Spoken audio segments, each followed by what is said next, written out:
A science story, huh?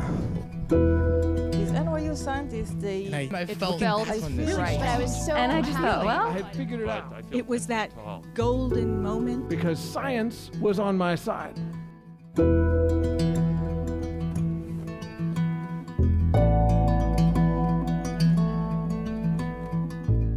Hey everyone, welcome to The Story Collider, where true personal stories about science help us to discover how weird and wonderful it is to exist in this world and be a human.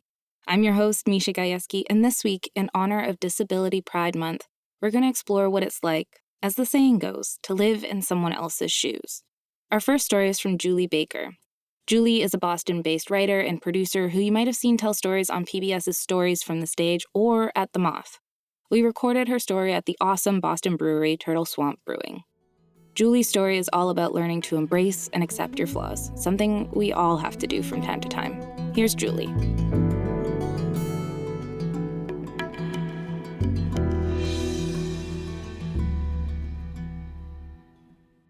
It's a sunny fall day, so I decide we'll walk to the store. 8-year-old Ruby's on my right, 4-year-old Zane's on my left. Ruby thinks she's way too big to hold hands, but she knows the rules. When we cross a street, we hold hands and we stay in the crosswalk. Zane's a lot less reliable. He's been known to just take off and chase a dog or a leaf or something, so I'm holding him a little bit harder. I hear the car before I see it.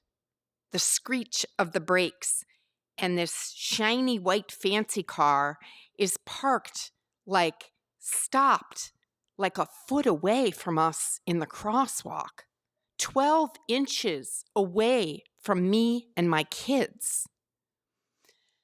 Takes me a while for my heart to slow down, but Ruby's just babbling on like nothing happened. She's talking about the latest episode of Kim Possible and Ron Stoppable and his pet, but I'm still thinking about it. And I realize nothing happened, but something might have happened. And that if I was driving that shiny white car that I probably couldn't afford, I don't know that I would have seen those people in the crosswalk. I don't know if my vision would have been good enough. When I woke up blind in one eye and I had a lot of tests and a lot of specialists, and I was diagnosed ultimately with multiple sclerosis, the neuro-ophthalmologist told me that my optic nerve issues meant that my vision was unpredictable and it might get worse. And it has gotten worse. My depth perception is shot. I'm starting to bump into other cars, but they're just fender benders. It's not that big of a deal. And I stopped driving at night, and I stopped driving in the rain. And if I didn't sleep very well and I'm kind of tired, I know my vision's wonky, so I stopped driving then. But when this car screeches to a stop, I think, okay, on a sunny day, when I slept really well, would I have seen this family? And I couldn't say yes definitively. So that was it. I put my keys in the drawer. I parked my $1,500 Craigslist Volvo wagon that had all the best bumper stickers on it. I parked it in the driveway and I closed the curtains because it made me sad to look at it outside. But I'm a single mom, and single moms do not have time for sad. We figure stuff out. So I walk the kids to school on bad weather days. I have neighbors who drive them to school. I ask my boss if I can work from home 3 days a week. I get a T-pass. I figure it out, and I keep figuring it out. I make friends with the other soccer parents and the swim club parents, even the ones I don't like. So my kids can get to the meets and the games, and I figure it out. I end up having a 5.0 Uber and Lyft rating because I'm figuring it out. And then my kids graduate from high school one at a time, and they're off to college. And I don't need this big apartment in a burb where they get a really good education. I want to live in the city. I'm a walker. I'm a pedestrian. I'm a T-rider. I don't need to be there anymore. So I look at an apartment in the city. The only one I can afford is in a neighborhood far away. And I am having trouble because I don't know all my routes by heart anymore. But I'm going to figure it out. If I go out the wrong exit of the train station, yeah, I get lost, which is really quite an accomplishment when you live in East Boston because it's a very small neighborhood. But I tell myself it's fine. I'm just acclimating to my new community, and I needed the steps anyway. Then I realize it's even hard in my building. I live on the 3rd floor, and there's gray steps, and I can't really tell where one ends and another begins, and I fall down the stairs. And I'm carrying the recycling, so it's a really dramatic fall. There are cans and milk cartons, and the neighbors come out because it's really loud.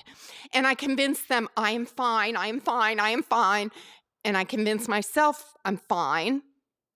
And then I get reflective tape. And I thought, okay, I've figured it out again. I get reflective tape. I put it on all the steps. I've figured this out. The next time I go to the neuro-ophthalmologist, he tells me that I've crossed over into legal blindness.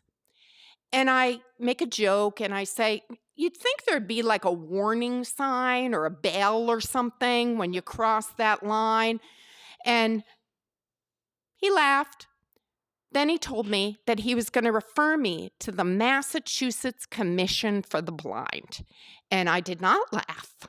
I was horrified. I said, are you really allowed to do that without my consent? He thought I was joking. I wasn't. The Mass Commission for the Blind calls me, and they do this intake interview, and I try to set him straight right away. I said, listen, I am not blind.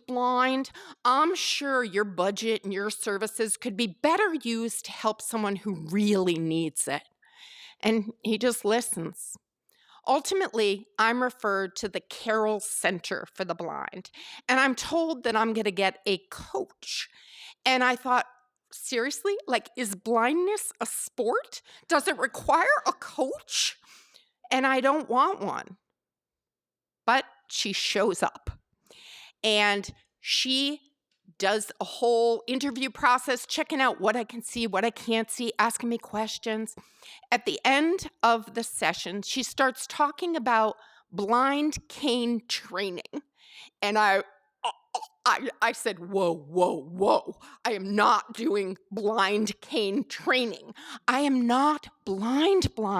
I can still see you. I can see you sitting where you're sitting. I am not that kind of blind. She said, okay, well, what is your issue?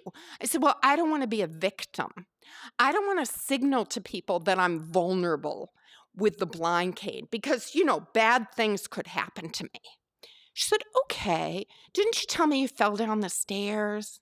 I said, yeah, but, wasn't that big of a deal. She said, didn't you tell me that you have to look at your feet on the street to make sure you don't trip and fall? Yeah. Didn't you tell me you mistakenly walked into the men's locker room at the Y? Uh-huh. Well, do you think those things make you vulnerable?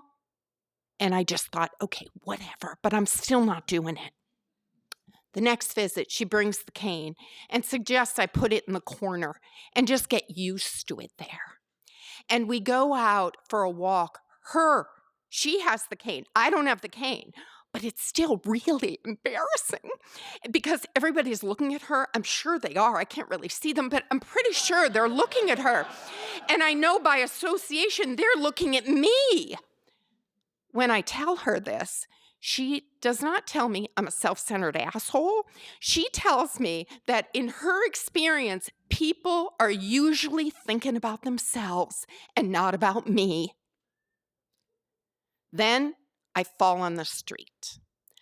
It's daytime. I'm walking. I think I know where I'm going. There's people around. I trip and I fall and I'm bleeding. And there are people there. So I'm embarrassed and it hurts. So I call her and I say, okay, I'm ready. I think I need to do the cane training. We start training with the cane. It's much harder than it looks. Stairs, I'm still really sucky at, but we go on the train. We do all kinds of things, but I'm still embarrassed and I keep it folded in my purse and I only use it when I absolutely need it. When we were on the train, I told her that I'm pretty sure people think I'm faking it because I don't look blind and I'm looking at my phone. She laughs again and says, do you think blindness is all black or all white? Blindness is a spectrum. On one of her visits, she asked me about grocery shopping. I said, no problem.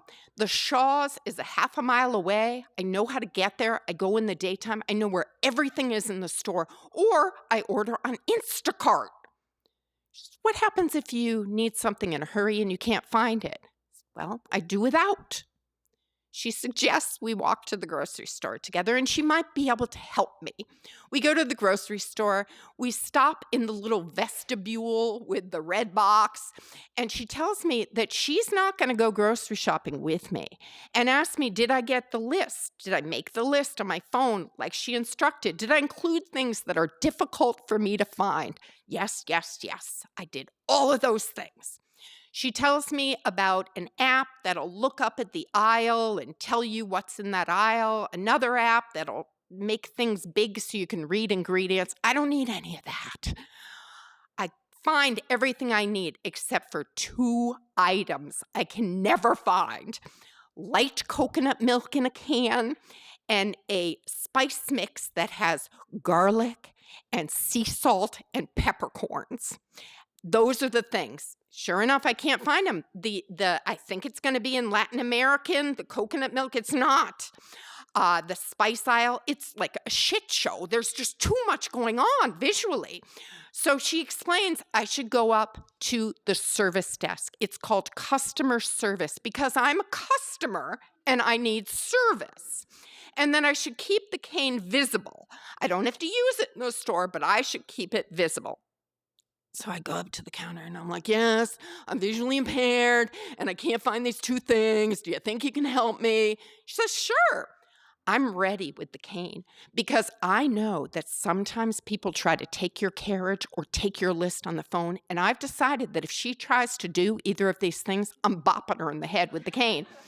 But she doesn't try to do these things. She helps me find it. Apparently, light coconut milk is in with the Indian food. I find an even better sea salt, peppercorn, garlic mix. It's taller. It's much better. And I'm excited. We had made arrangements that she was going to leave me alone and I was going to meet her on the other side of the registers. And I'm feeling, I'm really feeling myself because I've gotten everything on my list. And I even asked for help.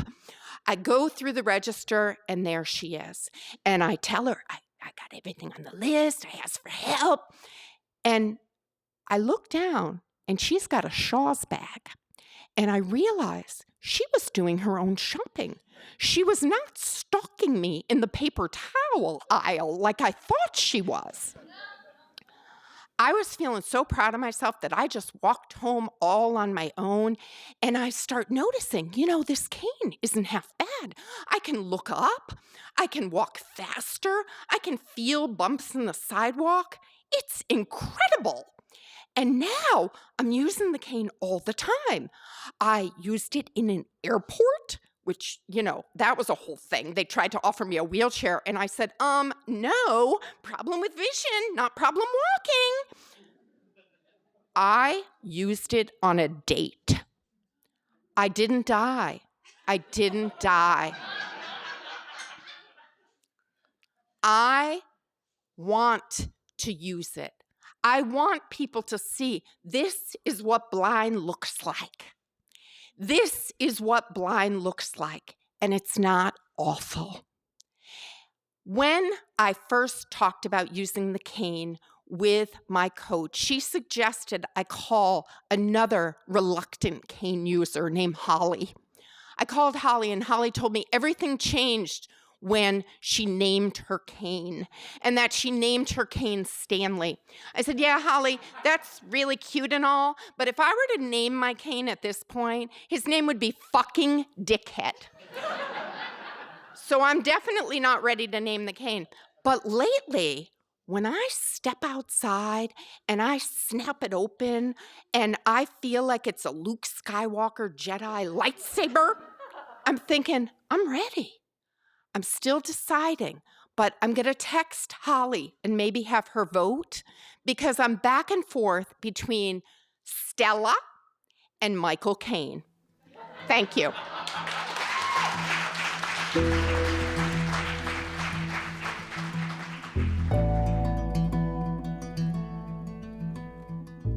That was Julie. If you'd like to find out more about her or see if some of her stories, head to our website, storyclatter.org. Being a storyteller on our stage is just one way to make Storyclatter happen, but we know it's not for everyone. Maybe becoming a Storyclatter donor is more your speed. Storyclatter donors play an increasingly important role in our ability to bring you this podcast. We're in this together. Storyclatter is one big experiment that's designed to connect us around our love of discovery, curiosity, and the natural world. If you believe in the power these stories have and this mission, please consider donating to the Storyclatter at storyclatter.org/donate. A lot of folks find that the $10 a month level works for them, but really, any level makes a difference, and we're so grateful to everyone who supports Storyclatter. Buenos dias, world, from the San Diego Zoo Wildlife Alliance. I'm Marco Wendt. And I'm Rick Schwartz. And we're your hosts for Season 3 of Amazing Wildlife, a show from iHeartRadio Ruby Studio and the global conservation organization behind the San Diego Zoo and the San Diego Zoo Safari Park. Listen as we dive into the efforts here in San Diego and spotlight the heroes working worldwide to care for the species you know and love. Listen to Amazing Wildlife on the iHeartRadio app, Apple Podcasts, or wherever you get your podcasts. Our second story is from Javier Torres. We recorded his story at our favorite Seattle venue, the Jewel Box Theater. Javier is a jack of all trades from Puerto Rico, figuring it all out, one day at a time. In his story, he's figuring out how to not be afraid of social interactions, which honestly, in a post-COVID world, is a struggle for a lot of us. Here's Javier.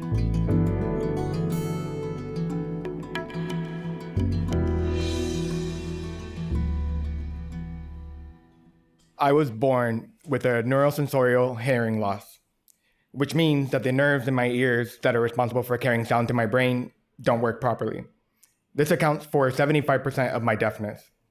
Now, I didn't use hearing aids until the age of 3, so you can imagine what kind of happy baby I was until science intervened and brought me into the hearing world. It's crazy how people without disabilities have so much to say without realizing the psychological impact that they can have on a person. I forget that I'm deaf until the world reminds me. Like, I'm entering this restaurant that used to be a former church, and as I open the front door, I greet the hostess saying, "A table for 2, please." I'm getting ready to meet someone on a first date. I'm super nervous. As the hostess takes me to my table, I sit down wondering and clearing my throat to make sure that my hearing aids are working, that the batteries are working properly. The waiter comes by, drops off a basket of 4 pieces of bread. I think 2 for me, 2 for my date. I take a moment to recalibrate my hearing aids again, adjust the volume, because I was not going to miss a beat of this engaging conversation I would inevitably have with this person. 20 minutes go by, and I'm now down to 1 piece of bread in that basket. I've depleted my allotment of bread, and, well, my date does not need to know that, I think. Then suddenly, I hear the bell on the front door of the restaurant open, and I see my date walk through. As he walks slowly towards me, I start to clear my throat again to double check my hearing aid volume. I can hear myself fine. I get up to say hello to him, and he's towering over me almost by a foot as his hair dances in the wind of the air conditioner. I sit down, and I start to get anxious and nervous, and I grab the last piece of bread from that basket. And I wonder how long it'll take for him to notice that I'm deaf, that I wear hearing aids. Not a moment goes by that he clicks to my side and smiles and gasps, "Oh my God, you're deaf?" I love deaf people.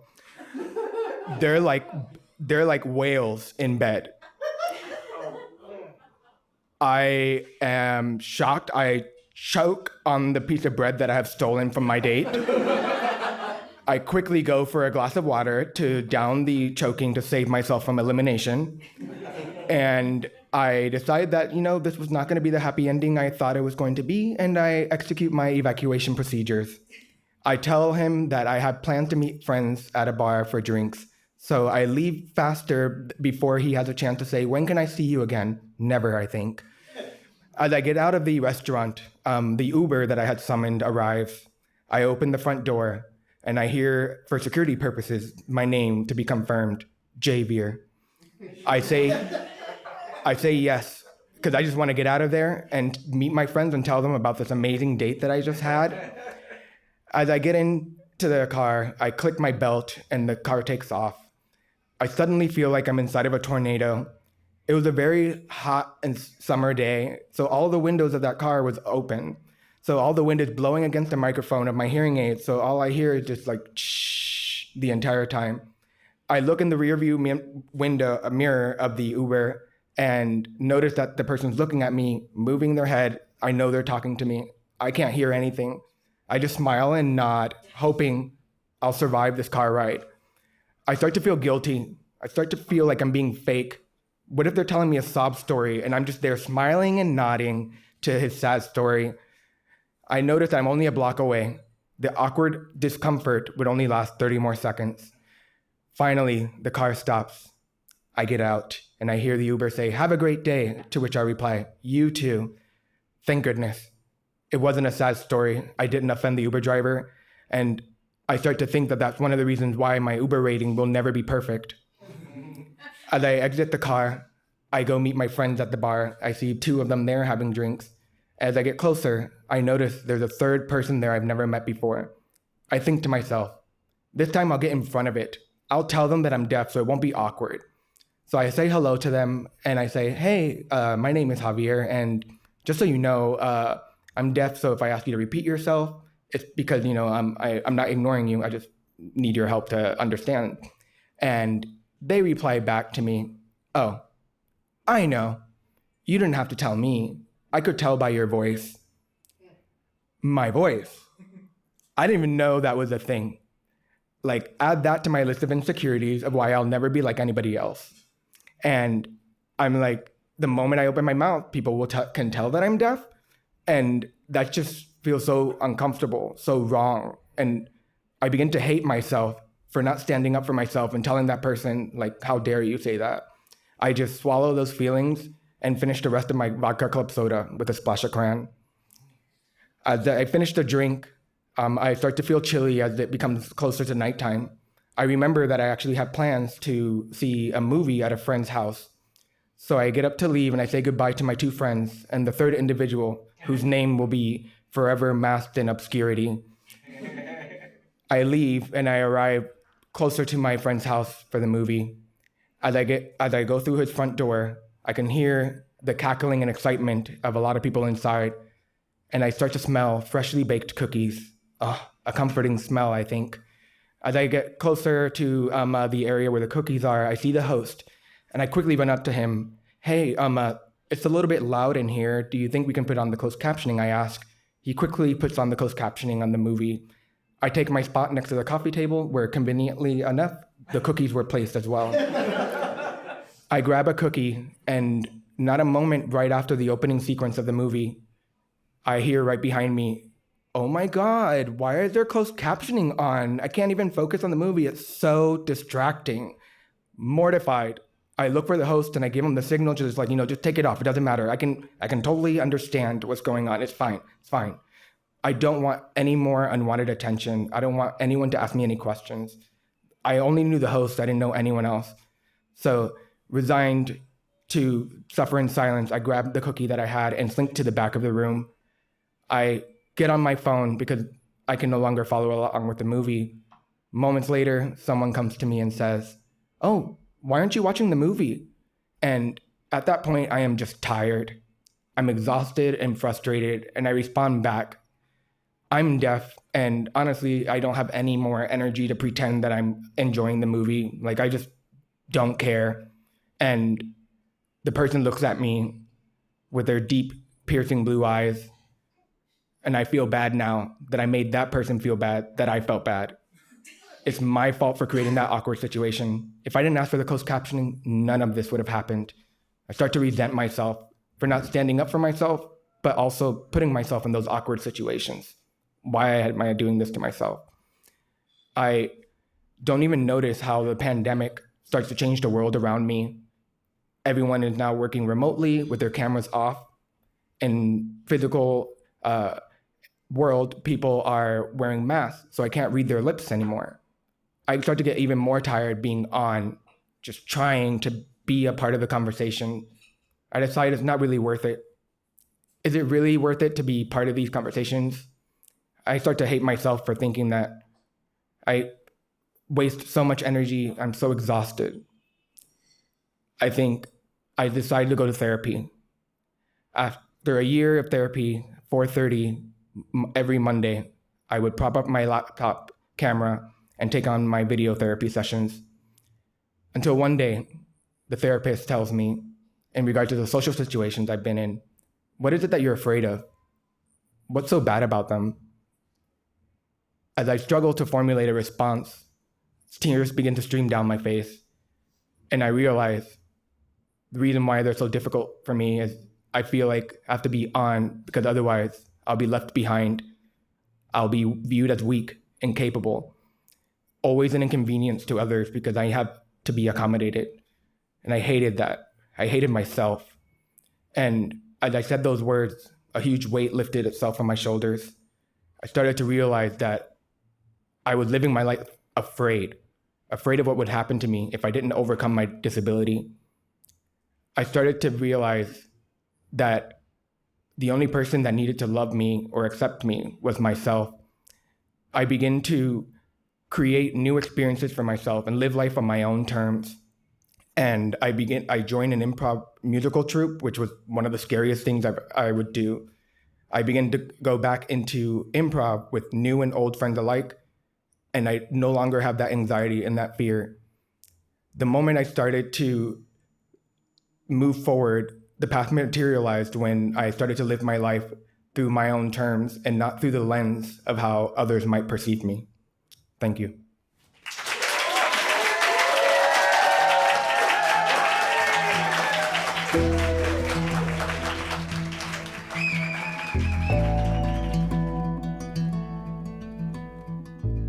That was Javier Torres, and I mean it when I say you have to check out some of the very cool pictures he shared with us. They're up on our site, storyclatter.org. Our website is just one way to connect with Storyclatter, but there are so many ways, and we hope you use all of them. Like, if you want to tell a story on our stage, right now we're looking for wild stories for an upcoming show in Seattle with KUOW and the Wild podcast. Anything from how you first fell in love with nature or biology and how it piqued your curiosity to experiment and explore, to how an experience in the wild has affected your personal or working life, or something completely different. Send us a short 1 to 2 paragraph pitch to stories@storyclatter.org with "The Wild" in the subject line. We're accepting submissions until July 27th. You can also follow us on social media. We're on Twitter, Facebook, Instagram, and TikTok. Head to storyclatter.org to become a financial supporter, or if you want to bring a Storyclatter show to your community, you can learn how to do that on our site too. The Storyclatter is very grateful for the support of Science Sandbox, a Simons Foundation initiative dedicated to engaging everyone with the process of science. This podcast is produced by Aaron Barker, executive director and co-founder of The Storyclatter, and me, Misha Gajewski, and Jen Chen. The stories featured in today's episode were produced by Catherine Wu, Bart Thompson, Kent Whipple, and Juan Carlos Martinez Jr. Special thanks goes out to Storyclatter's board and staff, including Anne-Marie Lonsdale, Edith Gonzalez, and Lindsay Cooper. Our theme music is by Ghost, and next week I'll be back with stories all about sticking up for yourself. Until next time, thanks so much for listening.